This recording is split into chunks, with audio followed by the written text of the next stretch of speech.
उसके अलावा अभी मेरे संज्ञान में आया है मार्कशीट्स वो नकली बनवाती हैं, जो है तरह तरह की मोहरें उन्होंने बनवा के रखी हुई हैं। एक तो गलती उनसे मार्कशीट में ये तक हो गई कि बालिका इंटर कॉलेज में जो खाली महिलाओं का कॉलेज है उसमें एक जो है लड़के की मार्कशीट बना दी। तो ये इतना इस लेवल का फर्जीवाड़ा वो कर रही हैं। उन्होंने मेरे नाम की मोहर बना करके दुरुपयोग किया गया और स्कूलों की डुप्लीकेट मोहरें बनाई गई। अगर जो मेरे नाम की मोहर बनाकर दुरुपयोग किया हो तो मैं इसको बख्शूंगा नहीं, और इसका जो भी साथ देगा मैं उसको भी कोर्ट में घसीटूंगा। मेरे को भी एक दफे मैंने उसको कहा थोड़ा टाइट करके, मैंने कहा मैडम ये जो तुमने ये चला रखा है क्यों लूट मार कर रहे हो, तो बाद में वो कह रहे कि ज्यादा पार्षद बोलेगा ना तो इसको मैं रेप केस में फंसाऊंगी। मेरे 55,000 है, मकान के तो थोड़े थोड़े देती थी मैं, 35,000 हो गए। फिर जब भैया मेरे 55,000 मकान के नाम पे हो गए ब्याज पे उठा के, फिर सर उसके बाद मैं ना मंडी में काम करने जाती हूँ, तो मुझे बोल रही कि ना मेरे पति को फोन करके बोला कि ना मैं इसके साथ मेरा चक्कर चल रहा है सानू के साथ, और इन लोगों के सामने बोला कि मंडी में गलत काम करती है ना, तो इसलिए इसने 55,000 दे दिए मुझे, जबकि वो करने जाती है झाड़ू पोछा मंडी का काम। ये तस्वीर देखिएगा किस तरह से अब शब्द भी बोले गए हैं और महिला जो है बात करते करते रोने लगी। लेकिन बड़े ही दुर्भाग्य की बात है, इस तरह के जो ठग यहाँ पर राजधानी देहरादून में चीजें चल रही हैं, और कभी मकान के नाम पर कभी किसी चीज के नाम पर इस तरह की चीजें हो रही हैं। चलिए और कुछ लोगों से बात करेंगे। इन लोगों का ये कहना है कि प्रधानमंत्री आवास योजना के तहत इनको किसी महिला ने ठग लिया है। हालांकि मेरे साथ स्थानीय पार्षद भी मौजूद हैं और तमाम ही लोग इस वक्त जो है मेरे साथ मौजूद हैं और लगातार आरोप प्रत्यारोप लगा रहे हैं, कह रहे हैं कि हमसे 5,000, 10,000, 20,000, 35,000 इस तरह से पैसे लिए गए हैं। चलिए खैर किसके द्वारा पैसे लिए गए हैं उन तक भी पहुंचने की कोशिश करेंगे, पहले इनसे जानने की कोशिश करते हैं। हालांकि स्थानीय पार्षद भी मेरे साथ मौजूद है, पहले उन्हीं से बात कर लेते हैं। क्या ये पूरा मामला है पार्षद? देखिए, एक पूनम नाम की महिला है, वो सबसे पहले शुरू में वो मेरे ऑफिस में आई थी। उसने कहा कि जो हम एक एनजीओ चलाते हैं संस्था, वहाँ जो कुछ महिलाओं को मदद करा देंगे, आप हमें जो ऑफिस दे दो, हम यहाँ काम करेंगे। मैंने उनको अपना ऑफिस दे दिया। ऑफिस में बैठी वो मेरे थ्रू उन्होंने यहाँ पे जनता की से जान पहचान बनाई, लोगों ने मेरे वजह से उस पर विश्वास किया। विश्वास जब किया, जब उसने काम करना शुरू किया तो उसने लोगों से धीरे धीरे रिश्वत लेनी शुरू कर दी, किसी 1,000, किसी 500, किसी 2,000, किसी 4,000। यहाँ तक जब मेरे को पता लगा ये पैसे ज़्यादा लेने की हो गई, मैंने उसको 1-2 दफे समझाया। मैं कहा आप बिना पैसे के काम करो, पैसे मत लो, ऑफिस तो मैंने दे रखा, मेरे बिजली पानी सब कुछ मेरा खर्च हो रहा है। आप जो है अगर कोई चीज़ ऐसी है तो थोड़ा बहुत चलो हो जाता है, कोई ज़्यादा काम करा तो उसमें आदमी हो जाता है। उसने ज़्यादा लूट मार करनी शुरू कर दी तो उससे मैंने ऑफिस खाली कराया। यहाँ तक कि प्रधानमंत्री आवास योजना के 55,000 रुपये तक उसने लिए, जबकि 35,000 रुपये की नगर निगम में से रसीद कटती है, बाकायदा उसका प्रूफ होता है। उसने ना कागज जमा किए ना इनको रसीद दी। 55,000 रुपये तक, 35,000 से 55,000 रुपये तक लिए। कुछ महिला मौजूद भी है जिनके पास किसी को 40,000 रुपये के नाम पे कि 40,000 रुपये दिलवाएंगे आपको, 800 रुपये शुरू में लिए उसने। क्या 40,000 दिलाएंगे, वहां से आएंगे उसमें 40,800 भी दे दो, फार्म भरने हैं, रजिस्ट्रेशन करना है, तो उसका 40,000 किसी को भी नहीं दिया। ये जो पूनम बता रहे हैं आप कहाँ की रहने वाली? पूनम मैडम ये मेव वाले से बताती है अपना को, मेव वाले से। मेरे तो किसी रिलेशन में दोस्त थे, उनके थ्रू ये मेरे पास आई थी, उनकी डेथ हो गई, मैंने उनसे अपना मकान खाली करा लिया था। अभी पूरा प्रकरण आपके सामने, आपके द्वारा क्या इसमें जो है मतलब कार्रवाई कराई जाएगी या की जाएगी? देखिए, कार्रवाई तो कई इनके जो महिलाएं जिनको 55,000 रुपये, इन्होंने एसएसपी ऑफिस में एक पहले भी एप्लीकेशन डाली थी, उस पर अभी तक कोई कार्रवाई नहीं हुई। और एक चीज और मैं बता दूं, इन्होंने जो मेरी सुनने मेरे को यह आया, यहाँ की जो महिलाओं ने, जनता ने बताया जो यहाँ पे काम करती हैं, उन्होंने मेरे नाम की मोहर बना करके दुरुपयोग किया गया और स्कूलों की डुप्लीकेट मोहरें बनाई गई। अगर जो मेरे नाम की मोहर बना कर दुरुपयोग किया हो तो मैं इसको बख्शूंगा नहीं, और इसका जो भी साथ देगा मैं उसको भी कोर्ट में घसीटूंगा। चलिए खैर, पार्षद जी का साफ तौर पे कहना है कि इनको ऐसी सूचना है कि इनकी जो है एक मोहर बनाई गई और उसका भी दुरुपयोग किया गया, और इनका साफ तौर पर कहना यह है कि अगर इस तरह का कुछ हुआ है तो मैं भी अपनी तरफ से उन लोगों को नहीं बख्शूंगा। वहीं पर मेरे साथ आरुषि सुंदरियाल जी हैं। क्या कहेंगी? पूरा प्रकरण आपके सामने, आप इसमें लगे भी हुए हैं, भागा दौड़ी भी कर रहे हैं, क्या कुछ अभी तक हुआ? देखिए, कल कुछ महिलाएं जो हैं मेरे घर आई थी, जिन्होंने ये मामला मेरे संज्ञान में लाया, और काफी सारी जो महिलाएं थी उनका यही एक जैसा आरोप था कि पूनम पॉल जो है उन्होंने इस तरीके से जो है कागज बनवाने के नाम पर, सरकारी योजनाओं का लाभ दिलवाने के नाम पर जो है इन महिलाओं से पैसे ठगे हैं। और जो महिलाएं हैं वो बहुत ही गरीब तबके की महिलाएं हैं। कोई जो है सब्जी छांटने का काम करती है, कोई घरों में काम कर रही हैं। तो इस प्रकार से जो है गरीब तबके की महिलाओं का जो है ये शोषण पूनम पॉल द्वारा जो है किया गया। उसके अलावा अभी मेरे संज्ञान में आया है मार्कशीट्स वो नकली बनवाती हैं, जो है तरह तरह की मोहरें उन्होंने बनवा के रखी हुई हैं। एक तो गलती उनसे मार्कशीट में ये तक हो गई कि बालिका इंटर कॉलेज में जो खाली महिलाओं का कॉलेज है उसमें एक जो है लड़के की मार्कशीट बना दी। तो ये इतना इस लेवल का फर्जीवाड़ा वो कर रही हैं और इस तरीके के कागज वो एक तो नकली कागज बना रही हैं, ऊपर से लोगों से पैसे भी ठगने का काम कर रही हैं। और जब ये लोग सवाल करने गए, हमारे अपने पैसे वापस मांगने गए, तो किसी को जातिवाचक शब्द बोल के अपमानित किया, किसी के धर्म को लेके अपमानित किया। और खुद वो जो है कन्वर्टेड क्रिश्चियन है। और सुनने में मुझे ये भी आया है कि इस तरीके से वो जो है धार्मिक भावनाओं का अपमान करती हैं और क्रिश्चियनिटी में जो है जबरन लोगों को पैसे का लालच देके, कि पहले तो पैसे ठगे हैं उन्होंने और पैसे का लालच देके उन्हें कहती हैं कि वो क्रिश्चियनिटी में कन्वर्ट हो जाएं, कि वो चंडीगढ़ लेकर जाएंगी, इस तरीके की बातें, और वहां जो है उन्हें कन्वर्ट करवाएंगी, पैसे भी दिलवाएंगी, इस तरीके की बातें वो करती हैं।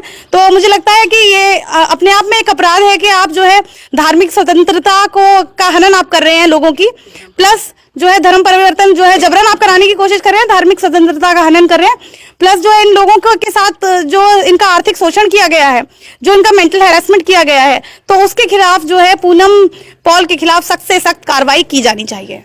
चलिए, खैर लगातार लोग कार्रवाई को लेकर के बात कर रहे हैं। ये लोग तो सामाजिक लोग हैं, पार्षद जी थे मेरे साथ, आरुषि सुंदरियाल जी थी, लेकिन अब उन लोगों से बात करते हैं जिनको फंसाया गया, उलझाया गया, किस तरह से, मतलब क्या बोला गया, क्या कुछ हुआ था। देखिए, पूनम पॉल एक संस्था चलाती है, मैं भी अपनी सोसाइटी चला रही हूँ। तो उसके पास 2 रूम थे, तो उसने मुझे बोला कि एक रूम का किराया मैं नहीं दे पा रही हूँ, अगर आप देना चाहती हैं दूसरे रूम में आप अपना ऑफिस कर सकती हैं। तो मैंने उसको बोला, मैंने ठीक है मैं दे देती हूँ, अक्टूबर से इस रूम का किराया मैं दे रही हूँ। जनवरी में मुझे जाके पता चला है कि मकान मालिक को ये नॉलेज ही नहीं है कि ये दूसरा कमरा मेरे पास है।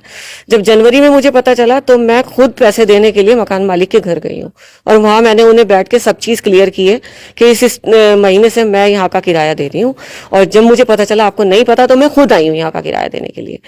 तो उसके बाद इसने सब लोगों से ये उड़ा रखा है कि पैसे तो मैं दे रही हूँ और ये कब्जा करके बैठी है सबके साथ मिलके और यहाँ से नहीं निकल रही है। आपसे कितने पैसे लिए गए? मैंने तो हर महीने इसको 4,000 तो किराया दिया है। व्हाइट वॉश मैंने कराया अंदर सारा, और दाल का जो पैकिंग का काम इन्होंने किया उसके लिए जो रजिस्ट्रेशन औरतों ने 2200 के कराए हैं, उसमें 3100 का रजिस्ट्रेशन हमने भी कराया है। और उसके अलावा भी ऊपर से कुछ ना कुछ ये खर्चा करवाती ही रहती थी, हमने कभी मना नहीं किया क्योंकि साथ में थे। तो वो चीज है। और अब अगर कुछ भी बोलते हैं तो मुझे बोलती है कि यहाँ से तो इसकी टांगे तोड़वा के, से मरवा के यहाँ से निकलवाएंगे। अभी 2-3 औरतों से भी मुझे ये सुनने में मिला है कि ये पूरी साजिश कर रही है, दबंगई चल रही। जी बिल्कुल, बहुत डराने की। और बोलती है अगर कोई पैसे ले तो सही, आके हम बताएंगे कैसे लिए जाते हैं पैसे। आपका क्या रहा, आपके साथ क्या हुआ? मेरे साथ जो मेरे पापा जी थे, पहले इनके साथ काम का मतलब रानी जी ने उनको मिलवाया था पापा जी से। तो उन्होंने ये कहा था कि पर बंदा 500 रुपये पापा ने उन्हें दिया, तो 1,30,000 पापा ने दिए। ये कहकर कि कल तो से जैसे पर बंदा 500 रुपये देते हो तो उस मतलब जो गरीब है उनको जो है 40,000 रुपये मिलेंगे ऊपर से, और वो 40,000 उन्हें वापस नहीं करने। तो एक तरह से मदद होगी ऊपर एक संस्था से। तो हाँ, तो वो जो दिए गए थे, सीमा जावेद नाम है उनका, उनसे इन्होंने कहा था कि सीमा जावेद एक लेडीज ये फॉर्म भर रही है। तो मेरे पापा ने सबके कागज और ये पैसे इनको इकट्ठा करके दिए थे। आज उसको 3 साल 2.5 साल पूरे हो चुके हैं। मेरे पापा के कई बार आने के बावजूद भी इन्होंने कहा कि वो दे देगी, नहीं दिए पैसे वापस, ना तो वो पैसे आए। उसके बाद मैं आई, मैंने भी इनको कई बार बोला, तो अब ये कहती हैं कि वो पैसे नहीं दे रही है। और उनसे अगर जब बात करी थी हमने, तो उनका कहना ये है कि मैं सारे पैसे वापस लौटा चुकी हूँ, बस 20,000 उनके पास है।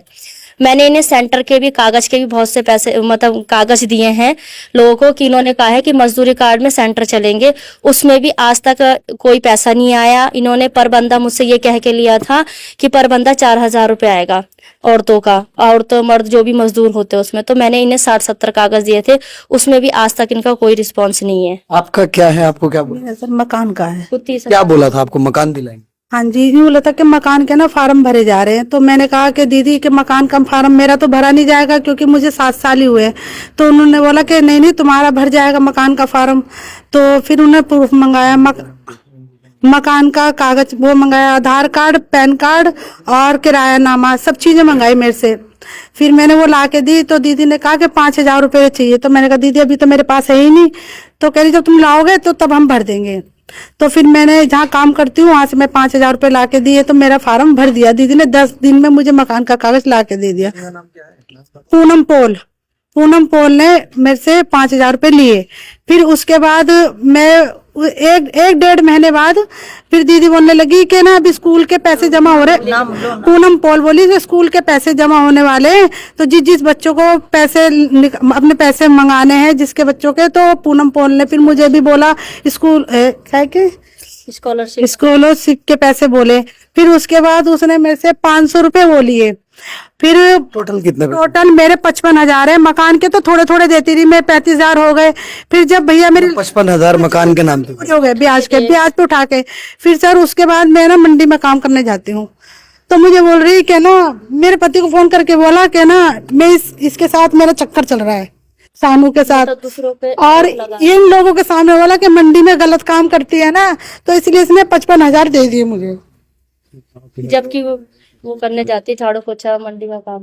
ये तस्वीर देखिएगा किस तरह से अब शब्द भी बोले गए हैं और महिला जो है बात करते करते रोने लगी। लेकिन बड़े ही दुर्भाग्य की बात है, इस तरह के जो ठग यहाँ पर राजधानी देहरादून में चीजें चल रही हैं, और कभी मकान के नाम पर, कभी किसी चीज के नाम पर इस तरह की चीजें हो रही हैं। चलिए और कुछ लोगों से बात करेंगे। क्या क्या कहेंगे कि इस तरह से वो रोने लगी, उनके ऊपर भी इस तरह के लालचन लगाए गए, क्या कहेंगे इसमें? देखिए मेरा कहना ये है, उसको यहाँ से मेरे वार्ड से उसको यहाँ से हटना चाहिए। वो हटना यहाँ से कहीं भी जाए, क्योंकि जिस तरह के ये रो रही है लेडीज है, ऐसी कहीं है या अकेले लेडीज है कि यही नहीं है। मेरे संज्ञान में भी आया, मैंने कहा ये करके 50-100 औरतों के साथ लेडीजों के साथ फ्रॉडबाजी की है।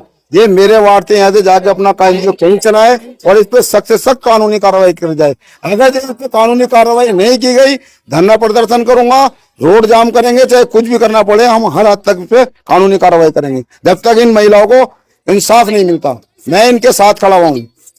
भी ऐसी उल्टी सीधी बोली, वो हमारा भाई है, उसके बारे में उसे कहा कि मेरा रेप करना चाह रहा था। बताओ इतनी बड़ी बात, रेप करना मामूली बात है कि किसी औरत का रेप करना, और इसने अपने ऊपर इल्जाम ले लिया, ये गलत बात है। ऐसे हमारे वार्ड में करेगी ना तो हम खुद औरतें नहीं से मारेंगे हम मिलके अब, क्योंकि हम अपने भाइयों के लिए इस तरह बर्दाश्त नहीं करेंगे। शानू हमारा भाई है और अपने भाई के लिए हम बर्दाश्त नहीं करेंगे। वो एक चीज और बोलती है, कोई जेंट्स अगर उसको समझाता है तो ये कहती है कि मेरे साथ ज्यादा बोलोगे तो तुम्हें मैं रेप केस में फंसवा दूंगी। वो मेरे को भी एक दफे मैंने उसको कहा थोड़ा टाइट करके, मैंने कहा मैडम ये जो तुमने ये चला रखा है क्यों लूट मार कर रहे हो? तो बाद में वो कह रहे कि ज्यादा पार्षद बोलेगा ना तो इसको मैं रेप केस में फंसवाऊंगी। तो ये बार बार जो जेंट्सों को रेप केस की धमकी देती, महिलाओं को और तरीके धमकी देती, बार बार जो है शोषण हो रहा है। जनता जो है परेशान है, गरीब लोग परेशान है। मैं चाहता हूँ तो इस पे कानूनी कार्रवाई, और ये मेरे वार्ड से हटनी चाहिए यहाँ पे। अगर आपसे भी कोई इस तरह की बात बोले कि आपको मकान दिला देंगे और आपसे पैसे लें, तो सबसे पहले दायित्व और कर्तव्य ये बनता है कि जिस क्षेत्र में आप रहते हैं उस क्षेत्र के जो स्थानीय पार्षद होते हैं उनसे संपर्क साधें। अगर कोई स्कीम आएगी तो स्थानीय पार्षद के पास आएगी, वहीं से आप तक वो पहुंचेगी। कोई भी इस तरह की, चाहे महिला हो चाहे पुरुष हो, अगर आपको कहे कि आप इतने पैसे दे दीजिए हम आपको जो है मकान दिला देंगे, तो सावधानी बरतिएगा, सतर्कता बरतिएगा, क्योंकि आजकल फ्रॉड के मामले बहुत ज्यादा हो रहे हैं और तमाम लोग जो है इसका शिकार हो चुके हैं। मैं आपसे निवेदन करूंगा कि अगर आपके पास इस तरह का कोई भी व्यक्ति आता है तो सबसे पहले जो स्थानीय पार्षद होते हैं उनसे संपर्क साधे, उनसे बात करें।